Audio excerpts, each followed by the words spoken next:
तो बच्चों, जैसा कि हम लोग गॉस प्रमेय का अनुप्रयोग में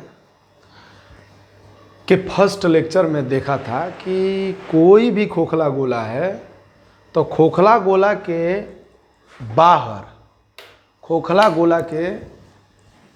बाहर विद्युत तीव्रता कितना होता है और खोखला गोला के सतह पर विद्युत तीव्रता कितना होता है। तो हम लोग पाए थे कि अगर कोई खोखला गोला है जिसका त्रिज्या है r, तो इसके केंद्र से बाहर छोटा r दूरी पर विद्युत तीव्रता 1/4 पाई एप्सिलॉन नॉट Q/r² होता है और इसके सतह पर 1/4 पाई एप्सिलॉन नॉट Q/r² होता है। इस केस में मैक्सिमम होता है। ये बात हम लोग देखे थे पिछले क्लास में। आज के क्लास में हम लोग खोखला गोला के अंदर में विद्युत तीव्रता कितना होगा और खोखला गोला के केंद्र पर विद्युत तीव्रता कितना होगा, यही देखने जा रहे हैं। तो आइए शुरू करते हैं। केस फर्स्ट और सेकंड हो गया बबुआ, तो डालेंगे heading case third. Case third में क्या लिखेंगे? खोखला गोला के अंदर विद्युत तीव्रता।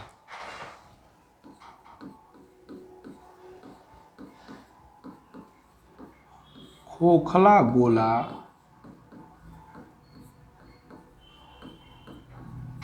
के अंदर विद्युत तीव्रता। खोखला गोला के अंदर विद्युत तीव्रता। अगर कोई खोखला गोला है फुटबॉल की तरह, तो ओकरा अंदर में विद्युत तीव्रता कितना होगा, यही चीज देखने जा रहे हैं।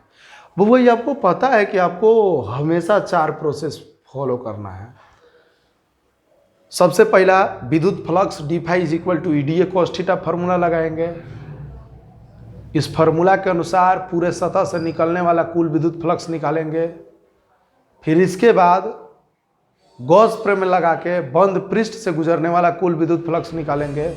इसके बाद दोनों को इक्वेट कर देंगे, जो आएगा वही आंसर होगा। तो आइए चलते हैं हम लोग। गर्मी बहुत ज़्यादा है, पंखा चलाने पर आवाज़ आने लगता है, साउंड नॉइज होने लगता है, बाहर से एक्सटर्नल साउंड सब आ जाता है। लो, हम मान रहे हैं कि मेरे पास एक खोखला गोला है। ये एक खोखला गोला है जिसका बबुआ रेडियस है कुछ।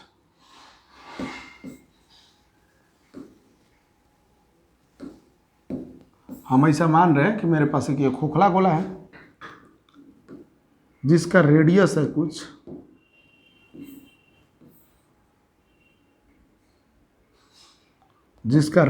कुछ, बड़ा यार, और इसके अंदर में +Q आवेश दिया जाता है। तो आवेश एक दूसरे को प्रतिकर्षित करके गोला के बाहर चारों बगल अरेंज हो जाते हैं।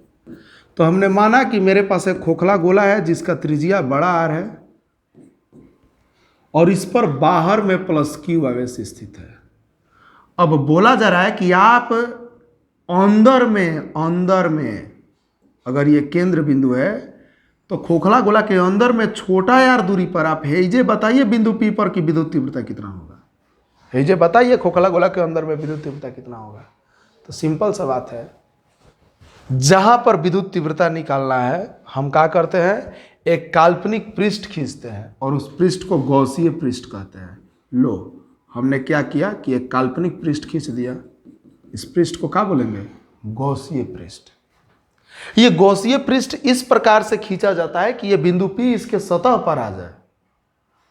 करो दिक्कत ना। अब चूंकि ये बिंदु P, देखो, हमको इस पूरे गॉसीय पृष्ठ से निकलने वाला कुल फ्लक्स पता करना है। कैसे होगा भाई? तो हम मान ले रहे हैं कि ये जो सतह है ये बहुत छोटा छोटा सतहों से मिला के बना हुआ है। अगर हम एक सतह से निकलने वाला फ्लक्स पता कर ले, भाई हमको ये पूरा सतह से निकलने वाला फ्लक्स ज्ञात करना है। हम ऐसा करें कि ये सतह को छोटा छोटा पार्ट में काट देते हैं, एक सतह से निकलने वाला फ्लक्स ज्ञात कर लेते हैं, बाकी पकड़ के सबको जोड़ देंगे तो नहीं आ जाएगा कि पूरा सतह से कुल फ्लक्स कितना जाएगा? आ जाएगा। तो हम मान लेते हैं कि ये सतह बहुत छोटा है बहुत छोटा सतह कितना, DA। चूंकि क्षेत्रफल है तो क्षेत्रफल सदिश राशि है, इसका कुछ दिशा होगा इधर, मान लेते हैं दिशा n कैप। और आवेश है तो आवेश के कारण भी इस बिंदु पर विद्युत तीव्रता होगा और उसका भी कुछ दिशा होगा। तो आवेश के कारण किधर होता है, बाहर की ओर। तो मान लो इस बिंदु पर विद्युत तीव्रता का दिशा होगा इधर बाहर की ओर। तो हम पहले इस छोटा सतह से निकलने वाला फ्लक्स ज्ञात करते हैं। तो लिखेंगे इजा छोटा सतह DA से गुजरने वाला फ्लक्स। बबुआ छोटा सतह DA से कितना फ्लक्स गुजरी, फाई के फॉर्मूला का होला, phi is equal to EA cos theta. लेकिन सतह बहुत छोटा है, सतह DA है, जब सतह बहुत छोटा तो क्षेत्र फ्लक्स भी बहुत छोटा। D phi is equal to E into DA cos theta. कोनो दिक्कत, कोनो दिक्कत ना। जब बबुआ छोटा सतह से गुजरने वाला फ्लक्स आता ना, तो हई पूरा सतह से गुजरने वाला फ्लक्स कितना, पूरा सतह से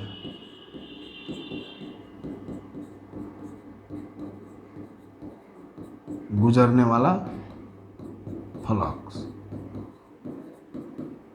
पूरा सतह से बबुआ कितना फ्लक्स गुजरी, तो लग पूरा निकाले खातिर क्या करे के पड़ी, जोड़े के पड़ी। Summation of d phi is equal to summation of E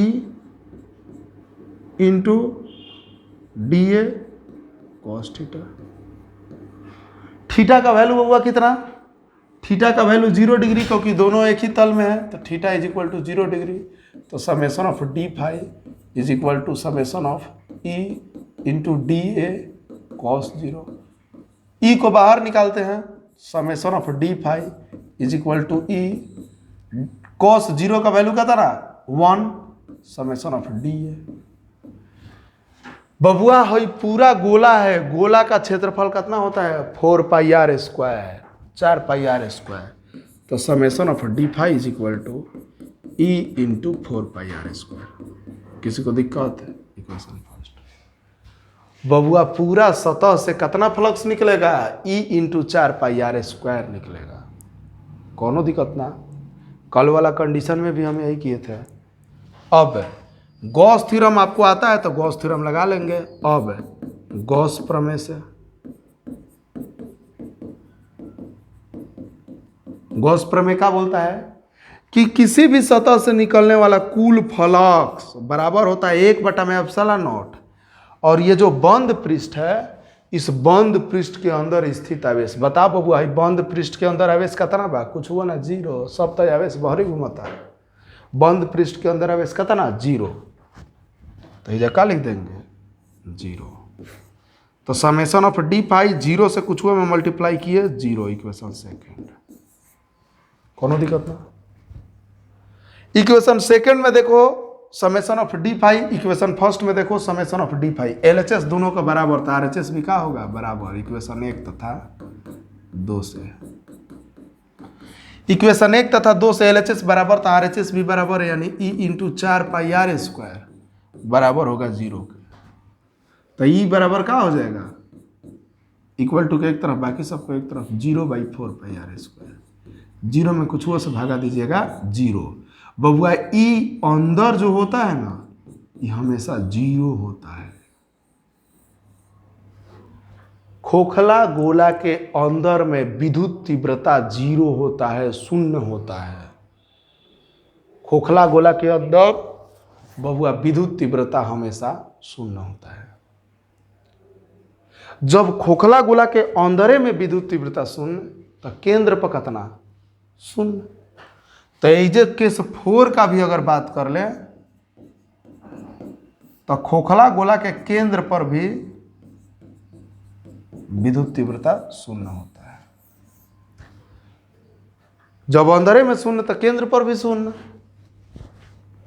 तो बबुआ अगर हम बात करें खोखला गोला के बाहर में विद्युत तीव्रता, तो 1/4πε0 Q/r स्क्वायर।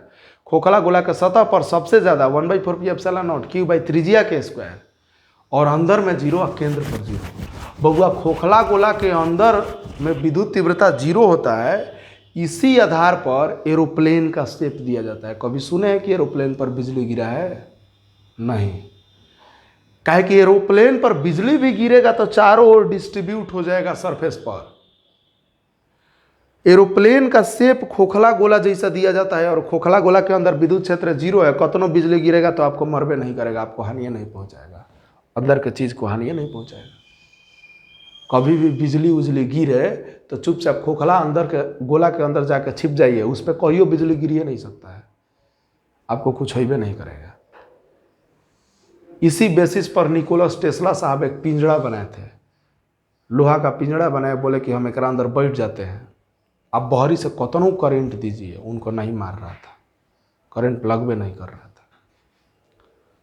तो मेरे दोस्त, खोखला गोला के अंदर में विद्युत क्षेत्र शून्य होता है। विद्युत क्षेत्र शून्य का मतलब कि उसे विद्युत बल रेखा पास ही नहीं करेगा। जब विद्युत बल रेखा पास नहीं करेगा तो करंट का फील नहीं होगा, हमको लगेगा नहीं करंट।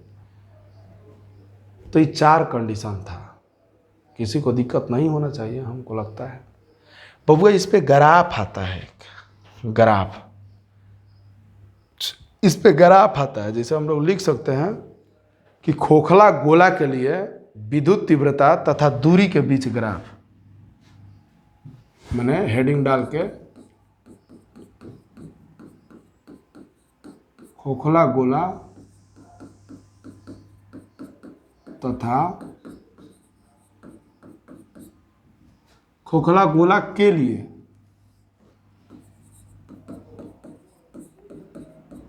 दूरी तथा विद्युत तीव्रता के बीच ग्राफ। अगर कोई खोखला गोला है तो उसके दूरी और विद्युत तीव्रता के बीच कैसा ग्राफ होगा, ये बड़ा इंपॉर्टेंट ग्राफ है मेरे दोस्त। लो, मान लो ये 2 एक्सिस है,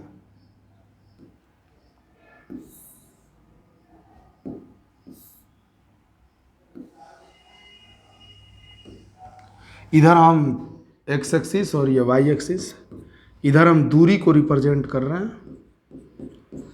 आर से लिख रहे हैं, और इधर हम विद्युत तीव्रता को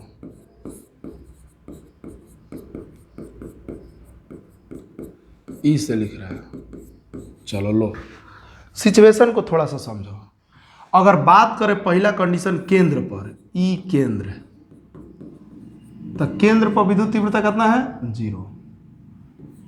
अगर हम अंदर के बात करें तो अंदरों में विद्युत तीव्रता कितना है? 0। अगर हम सतह पर बात करें तो विद्युत तीव्रता 1/4 पे epsilon not Q by radius का स्क्वायर मैक्सिमम है। अगर हम बाहर में बात करें तो 1/4 pi epsilon not Q by छोटका आर स्क्वायर। इस तरीका से फॉलो करें। मतलब कि बबुआ अगर कोई खोखला गोला है, खोखला गोला है, अगर इसका त्रिज्या है r, तो ध्यान से देखेगा, हई खोखला गोला के केंद्र पर माने r का वैल्यू, अगर छोटा r से विद्युत तीव्रता को हम विद्युत तीव्रता वाले दूरी को लिख रहे हैं, तो अगर r का वैल्यू 0 है, r का वैल्यू 0 है, तो विद्युत तीव्रता केंद्र पर होगा। r का वैल्यू 0 मतलब विद्युत तीव्रता केंद्र पर 0। अगर आप r का वैल्यू बढ़ा भी रहे हैं तो अंदर में ना है जी, r का वैल्यू बढ़ा भी रहे तो आप अंदर में है, अंदरों में विद्युत तीव्रता कहता ना 0। अंदर में विद्युत तीव्रता 0 माने है जो 0 है जो 0 है जो 0 है जो 0 है जो 0। लेकिन जैसे ही आप सरफेस पर जाएंगे आपका r का वैल्यू त्रिज्या के बराबर होगा, तो विद्युत तीव्रता क्या हो जाएगा? सबसे मैक्सिमम, सबसे ज़्यादा। इसके बाद जस जस दूर जाने लगेंगे तो आपका r का वैल्यू बढ़ेगा। जब r का वैल्यू बढ़ेगा तो ये विद्युत तीव्रता क्या होने लगेगा? घटने लगेगा। तो अगर आप सतह पर सबसे ज़्यादा, एक बाद तनी सा दूर जाएंगे तो कम, और तनी सा दूर जाएंगे तो कम, और तनी सा दूर जाएंगे तो कम, इस तरीके से फॉलो कर रहा है। मतलब कि अगर छोटका r का वैल्यू 0 है तो विद्युत तीव्रता 0, छोटका r का वैल्यू बढ़ भी रहा है तो भी विद्युत तीव्रता 0। लेकिन बढ़ते बढ़ते जैसे ही छोटका आर का वैल्यू सतह पर जा रहा है, यानी त्रिज्या के बराबर हो रहा है, तो विद्युत तीव्रता सबसे मैक्सिमम, 0 से एक बार मैक्सिमम। और जैसे ही सतह से दूर अब जाएगा तो धीरे धीरे विद्युत तीव्रता घटने लग रहा है। यही कंडीशन है, और यही कंडीशन पर हम ग्राफ बनाने जा रहे हैं। लो है ओरिजिन है, मान लो आर का वैल्यू 0 है, 0 मतलब है जा, तो विद्युत तीव्रता क्या है 0, केंद्र पर है 0। अब आर का वैल्यू धीरे धीरे बढ़ रहे हैं, लो बढ़ा रहे हैं न्याय है, जब विद्युत तीव्रता बढ़ा रहे हैं विद्युत तीव्रता, लेकिन सॉरी दूरी बढ़ा रहे हैं, लेकिन विद्युत तीव्रता क्या होना चाहिए अंदर में 0। लो ये दूरी बढ़ा रहे हैं, विद्युत तीव्रता 0, लेकिन जैसे ही बबुआ दूरी बढ़ा के है जब मैं सतह पर आ जाएंगे, आर का वैल्यू अगर त्रिज्या के बराबर हो जाएगा, तो कंडीशन पर विद्युत तीव्रता सबसे मैक्सिमम, विद्युत तीव्रता बबुआ सबसे ज्यादा मैक्सिमम हो जाएगा, है सबसे ज्यादा विद्युत तीव्रता मैक्सिमम, सबसे मैक्सिमम विद्युत तीव्रता मैक्सिमम हो गया। अब जैसे जैसे जैसे दूरी बढ़ेगा, है लाइन बढ़ेगा है ना, तैसे तैसे ऊपर से विद्युत तीव्रता क्या होने लगेगा, घटने लगेगा। तो अब दूरी बढ़ेगा, विद्युत तीव्रता घटेगा, तो इसके लिए कैसे खींचना पड़ेगा। लो है देखो दूरी बढ़ भी रहा है, विद्युत तीव्रता घट भी रहा है, इसे आकर पैरेलल कर देंगे, कभी 0 नहीं होगा। लो देखो हैजा, देखो तो हैजा है तो दूरी बढ़ा कि नहीं बढ़ा, बढ़ गया, लेकिन देखो विद्युत तीव्रता हतना था घट गया। हैजा आए तो देखो दूरी बढ़ गया, विद्युत तीव्रता घट गया, हतनी सा हो गया। तो जस जस दूरी बढ़ते जा रहा है, विद्युत तीव्रता घटते जा रहा है। तो यही ये ग्राफ है खोखला गोला के लिए विद्युत तीव्रता और दूरी के बीच, ठीक हुआ। है दूरी और विद्युत तीव्रता के बीच यही ग्राफ है, या कहना पैरेलल कर देंगे क्योंकि 0 नहीं होगा। तो इस प्रकार से खोखला गोला के कारण विद्युत तीव्रता के लिए टॉपिक समाप्त होता है। और बाकी उम्मीद करेंगे कि आप पढ़ेंगे, पीडीएफ का क्वेश्चन वगैरह करते रहेंगे। गर्मी बहुत ज़्यादा है, बेहाट गर्मी है, घर में रहिए, आराम कीजिए, घूमिए फिरिए मत, एकदम पंखा बंद करके बताना पड़ रहा है, समझिए रहे कितना कष्ट है। ठीक है, मिलेंगे कल।